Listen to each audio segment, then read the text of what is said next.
அந்த வானுக்கு 2 தீபங்கள், அவை சூரிய சந்திரரே. என் வாழ்வுக்கு 2 தீபங்கள், என் தாயோடு தந்தையரே.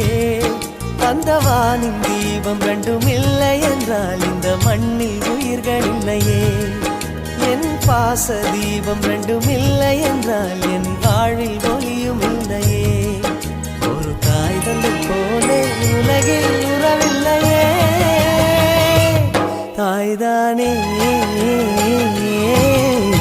அன்புக்கு ஆதாரம், தந்தைதானே அறிவுக்கு ஆதாரம். அந்த வானுக்கு 2 தீபங்கள், அவை சூரிய சந்திரரே.